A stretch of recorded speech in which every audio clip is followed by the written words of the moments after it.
Once upon a time, the king of Benares enjoyed a luxurious pleasure garden, where he had a grand chariot with fine leather straps. One evening, after spending the whole day in the garden, he left the chariot outside, unprotected. That night, a heavy rain soaked the leather, making it soft and smelly. The palace dogs, attracted by the scent, came out and chewed up the leather straps. By morning, the chariot was ruined, and the dogs had returned to their places unseen. When the king discovered the damage, he was furious. Fearing punishment, the servants falsely claimed that stray dogs from the city were responsible. Enraged, the king decreed that all dogs in the city should be killed.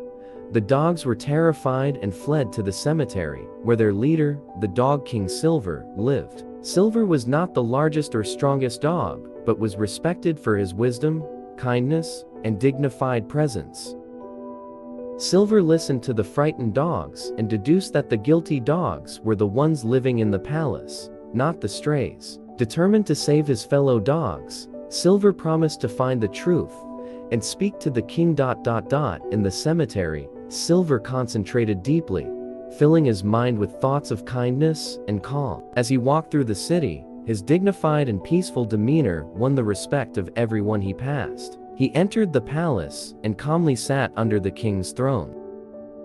The king, impressed by Silver's courage, allowed him to stay. Silver then addressed the king, questioning whether it was just to punish all dogs for the actions of a few. The king admitted that he intended to kill all dogs, but spared his own palace pets. Silver pointed out the injustice in this. The king's decree, intended to be impartial, unfairly spared the royal dogs while condemning the city dogs. He argued that true justice requires treating all equally, regardless of status.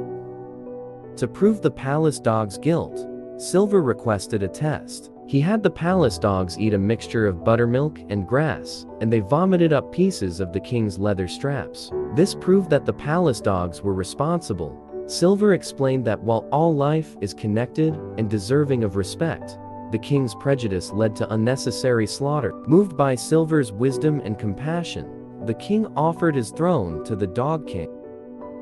Silver declined, advising the king to rule with fairness and to follow the 5 training steps: avoid harming life, stealing, sexual misconduct, lying, and intoxication. The king heeded Silver's advice, treating all living beings with respect. From that day on, the king made sure that both palace and city dogs were cared for, fostering a lasting bond between humans and dogs.